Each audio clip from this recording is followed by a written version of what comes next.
today's episode, I'll be speaking to Mei Ping about Generation Z, how they run their businesses or show up at work. We discuss how Generation Z see themselves as personal brands and how they need to reflect their own truth, whether that's on social media or in the workplace. Follow our discussion to talk about how you can attract and keep Generation Z within your workplace. Listen up to the rest of our conversation. Before we begin our conversation, here is a quick shout out to the pathologically curious. Check out the Maverick Paradox magazine. It's a digital magazine written by Mavericks for business owners and professionals. You can find the magazine at themaverickparadox.com. The magazine's aim is to provoke maverick leadership everywhere.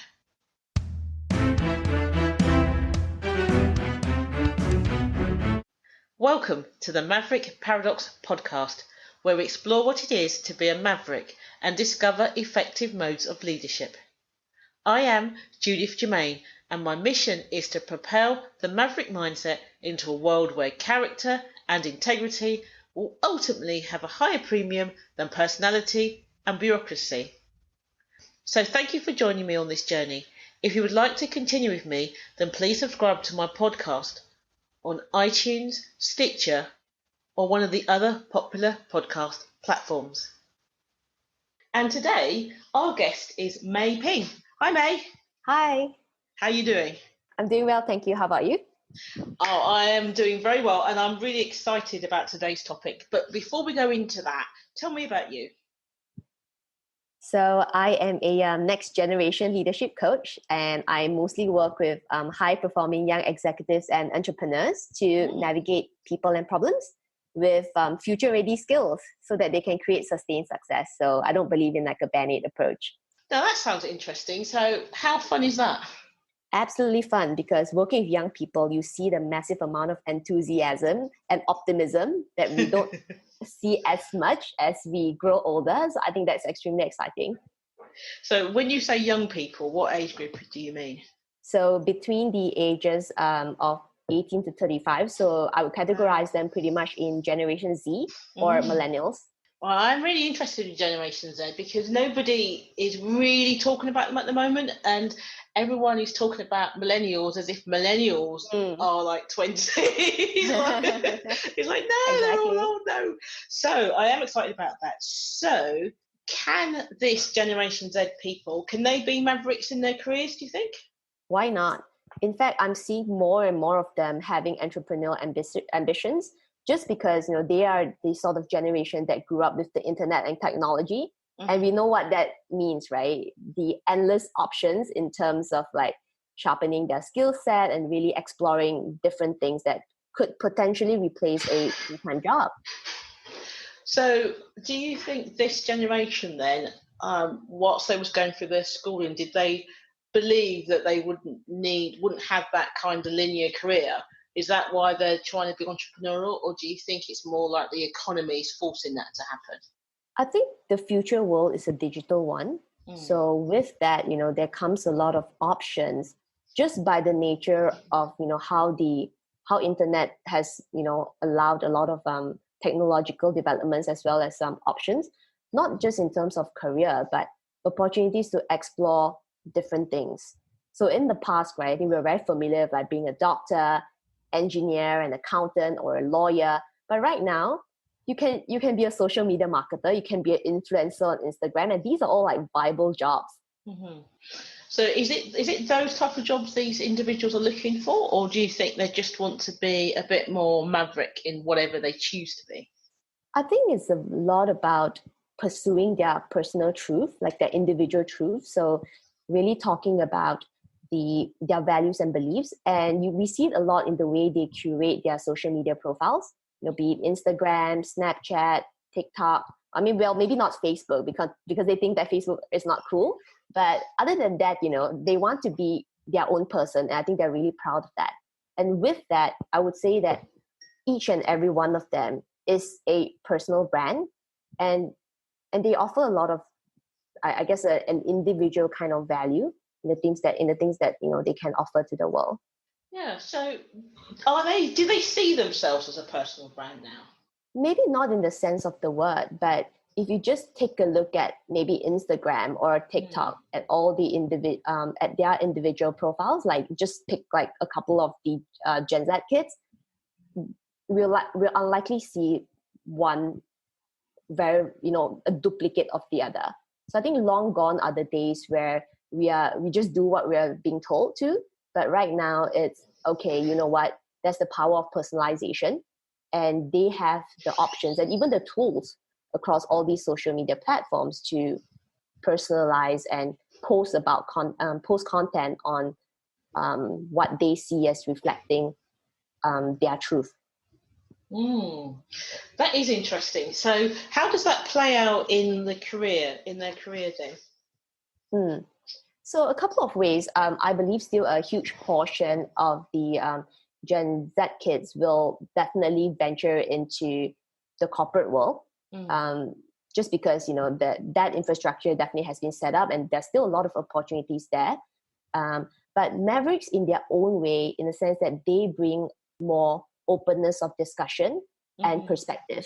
Because what we saw in the past was more of an instructional, heavily guided sort of approach when we look at like fresh graduates or maybe internship programs. But I think that just this generation, they're so exposed and they're so much more aware just because of what the internet brings, and they want to have a dialogue, they want to have a conversation. Yeah, I mean, even I've noticed that when I'm training, if you do training programs, and in the past you could rely on, say, somebody not knowing the subject, or if you've got some new thing to the subject. Whereas now that if they don't know, they're more readily to Google it rather than actually work it out. And for me, that's quite surprising in the sense that you're in a training program with the knowledge that you don't know the answers, but even in the fact that you're with 11 other people who don't know, you still feel that you have to know rather than just follow the process. I thought that was quite interesting. Yeah. And I definitely agree with that, because what can't be resolved with the power of google.com, right? Yeah.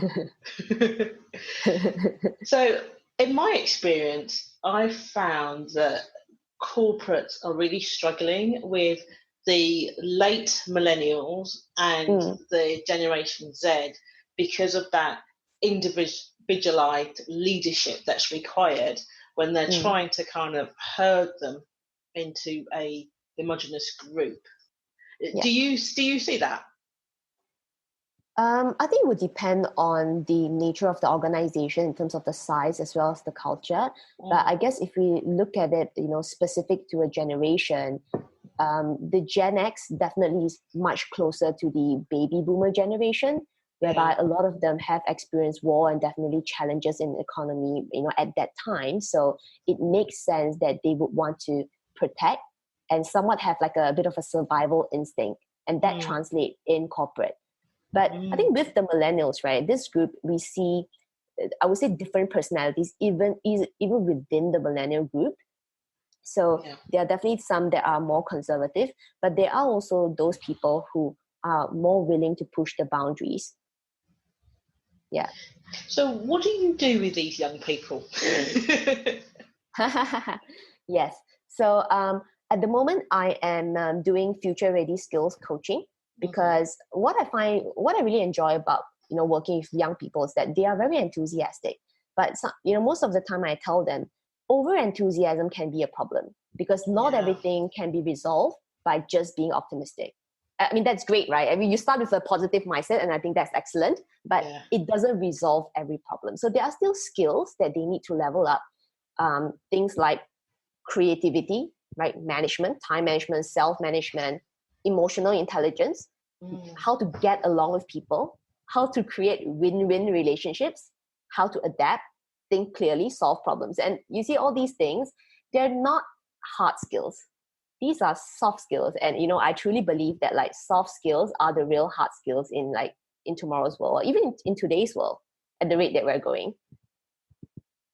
Well, they're the skills that it will take longer for the AI to catch up with.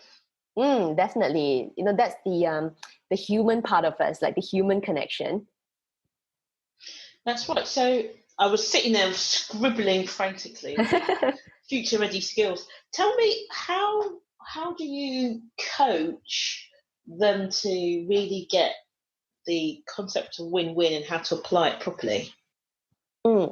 Yeah, so for me, because of my background in corporate, I spent the last decade in pretty much risk management and business governance space.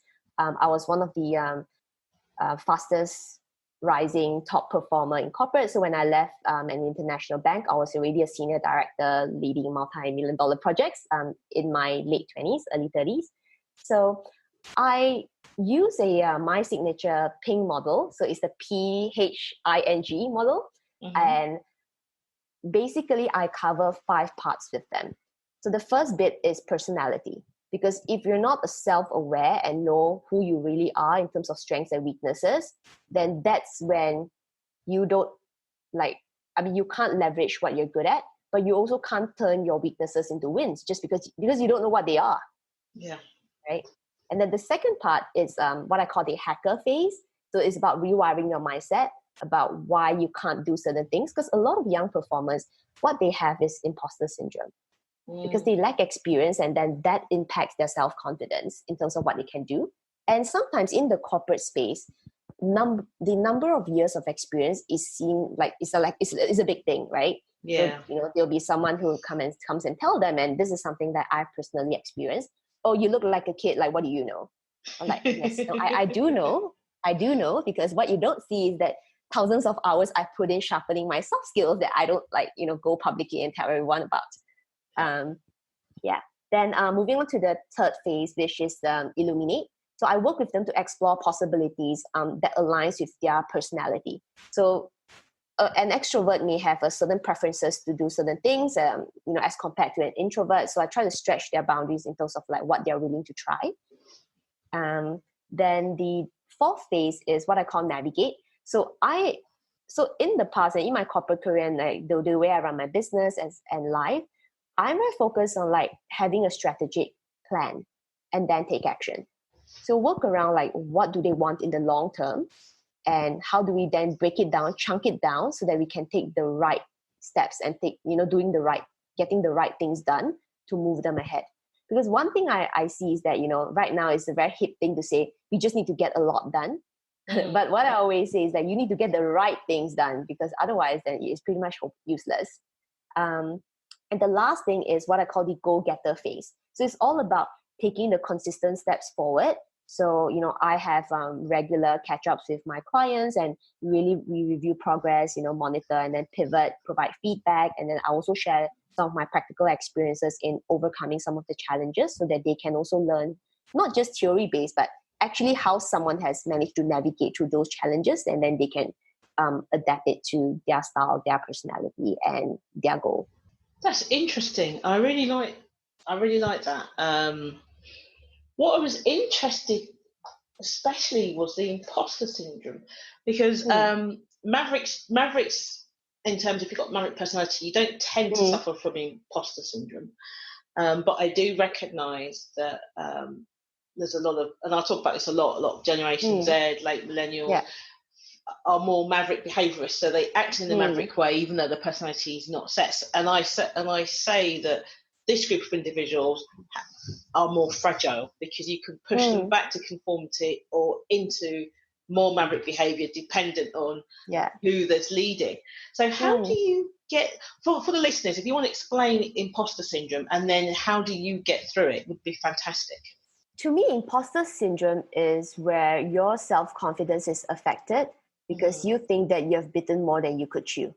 Right. And personally, that was how I felt, because when I first took on a managerial position at an international bank, it was for a scope that I felt that I could manage.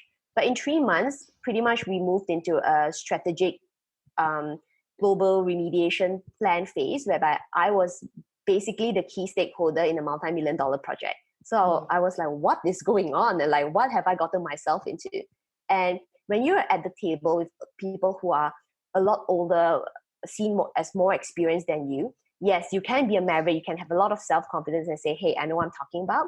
But I think something inside you says that, okay, do I really know what I know? And what do these people know that like I should be aware of? Like, am I smaller compared to them? Even though you may not be, technically you may be as strong, but I think there is just that component of that is just a feeling that may not go away that easily. Oh, it's interesting. It's something that I've never felt. And I cast myself a socialised maverick. I took on quite senior leadership responsibility, in a very young age. And it never occurred to me that I couldn't do it. But I do recognise that, imposter syndrome is something that's really, really strong. And I guess that's one of the things that can stop these younger individuals from getting the help they need, because they're masking it rather than... Because whereas like as a maverick will go, no, I don't know how to do that, but show me and then I can do it. Whereas I'd imagine these when you're young and not sure, and everybody, and having so many people of the same age in the workplace now, it's probably, you probably might feel vulnerable in saying, would that be the thing? They'd feel a bit too vulnerable to say, well, actually, I really don't know. Yeah, I mean, it could be the case that it's just a fear of asking for help. But I would say that there is also a danger in thinking that you know everything, because at the rate that things are moving, you might not always know everything. And that is what actually stops you from reaching out and say, hey, you know what? I don't know about this bit. So what do I do? Yes. And if I can, so go ahead. No, sure. This is interesting. Keep going. I think if I can add quickly, I think that for a maverick who has a lot of self-confidence and say, you know what, I know everything, sometimes I wonder, do they have a backup plan in case what they know didn't work out? Because I have worked with like some clients as well, where they have climbed the corporate ladder very quickly, and even as entrepreneurs, they want to scale from 6-figure to 7-figure very quickly, but they don't always have a backup plan. And then they fall into like the whole emotional stage of like, okay, what has happened? So what I tell them is this, right? I think that there is a key differentiation between confidence and competence. So you can feel very confident to say, you know what, I know what I'm doing, I'm pumped up, I'm so enthusiastic. But if you don't have the real competence, like, like I said, the future ready skills, then the whole rah-rah motivation is going to be short-lived. Totally. So I would say like level up both at the same time. Totally. I really like that distinction. And yes, I would agree. One of the things with mavericks is they do have the competence as well as the confidence. And but the overriding confidence would be whatever happens, it will work out okay. So they might not know how to do something, but they know what steps is required to learn how to do something. Yes. So they'll take those steps, or they'll say, well, what is the worst thing that could happen, and can I survive the worst thing? Yes, I can survive. Okay, I will do it. So but I think it's a really good point, because it can, one of the things with mavericks is that their extreme confidence can appear as arrogance. And that and that can be a huge problem. Okay, that's really good. So I like the hacker stage, and I love the fact you use hacker, because that speaks right to that set there. Because I hear even very young kids talking about, I need to hack this, which is I have to remind myself they don't mean code. Right. So how do you rewrite the mindset? And are they willing to have their mindset rewritten? I mean, the first step definitely is self-awareness, because you can't help someone if they're not ready to be helped, even though you really think that they need help, right? So I would say that self-awareness is the first bit. And how I normally tackle the mindset bit is why. Because it's very, right now we are always very busy. So it's very easy to get caught up in like, what do we need to do and how do we do it? I think the bigger question is why. Yes. Right. And if it's really, if the why is clear enough, then that creates this whole rocket fuel that moves you forward. I like that, rocket fuel. So would you class yourself as a maverick? I define mavericks as willfully independent people. Is that you? Yes, I'm actually independent. So, and I think I've been very fortunate that even though the past decade I have worked in multinational companies, but I've always been involved in like pioneer teams. So always very small teams, hired to set up processes, set up frameworks and whatnot. So while I'm constantly collaborating with people, but ultimately I'm an independent contributor because it's me leading the projects, it's me leading the discussions, me leading the relationships.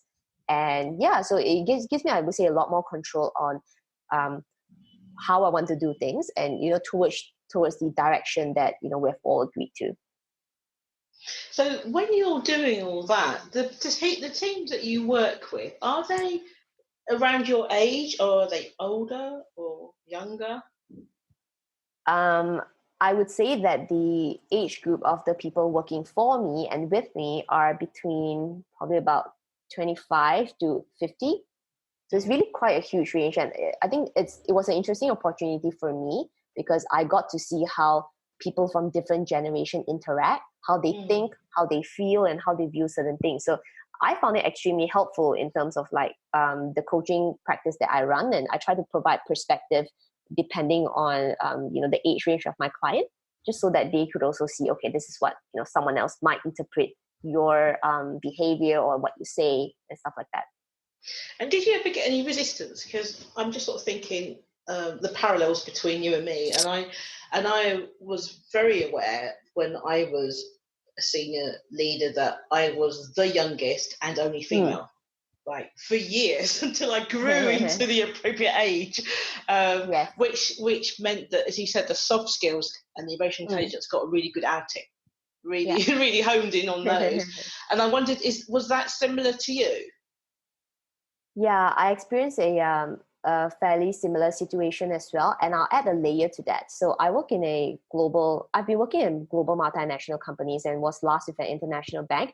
And I would say that being young, Asian, and female is really quite a challenge sometimes.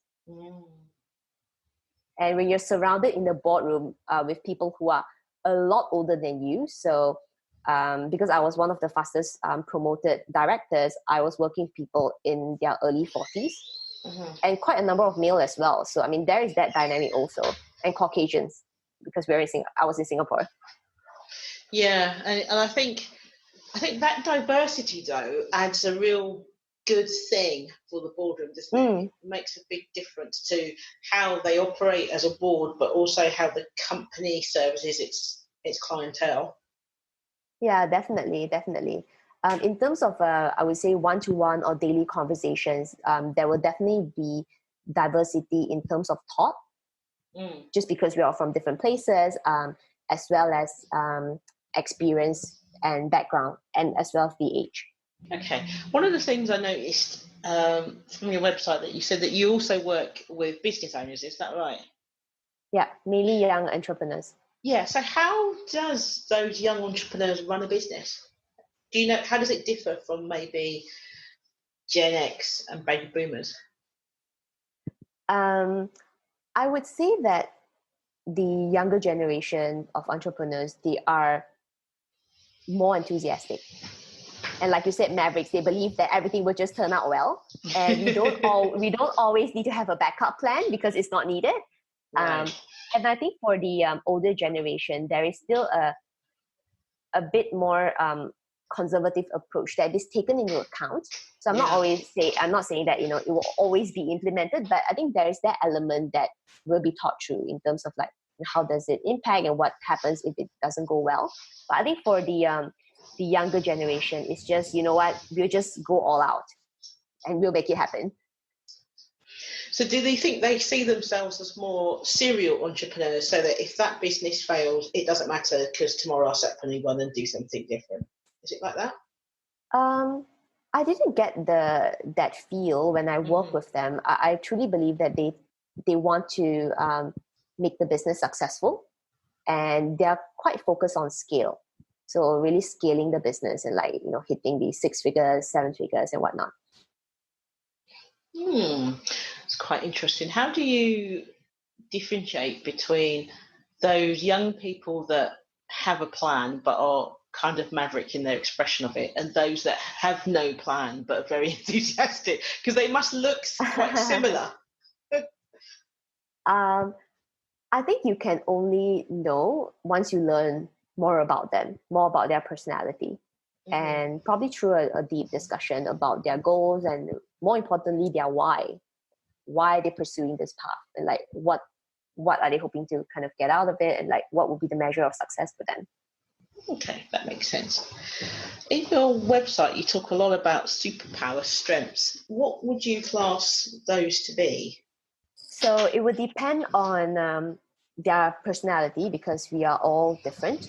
The challenge that I think a lot of young people face in the time of like a lot of noise on the digital platforms and social media is wanting to look over their shoulder and just follow what the other person is doing. So that's why I highly believe in like self-awareness and really getting a deep understanding of their own strengths and weaknesses.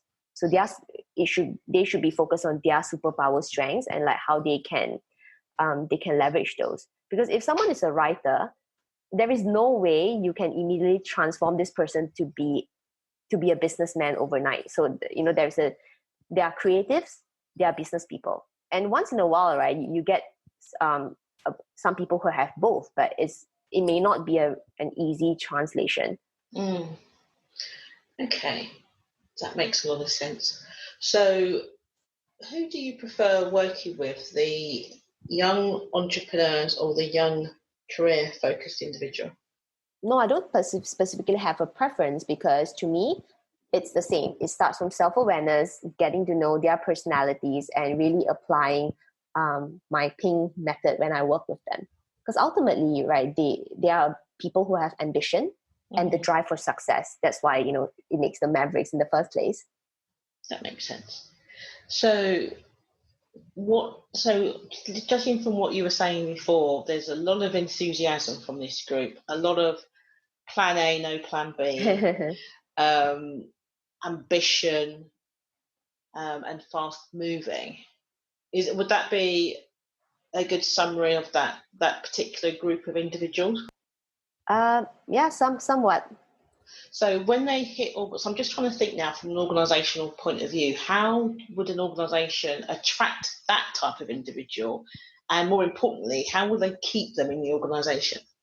Give them meaningful work and understand their motivation. So it's long gone are the days where they will just do what they're being told to do.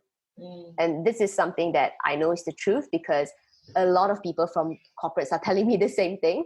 This 20-year-old or this 22-year-old intern, like, they didn't do what I asked them to do, and it's making me really unhappy, and like it's not working out, and we don't know how to work together.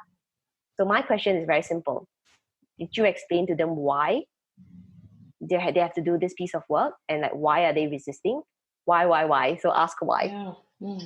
Because it's almost like, so that's something I talk about as well, is that there's this kind of sense of having to do your dues, isn't it? And there's not a recognition that doesn't work anymore. And when you've got an environment where 50% plus of your workplace are the younger generation, say 40 and below, you really have to start to say, what does my workplace really want, and how they work together. And I remember it makes me laugh, because I remember years and years ago, my first proper job, I wanted to get ahead, and I used to do the work fairly quick so I could get some more meaningful work done. I remember my sort of like supervisor gave me a whole load of work and made me photocopy it, and it took like 2 hours. And then when I'd done it, gave it to her, she looked at it, and then she put it in the bin in front of me.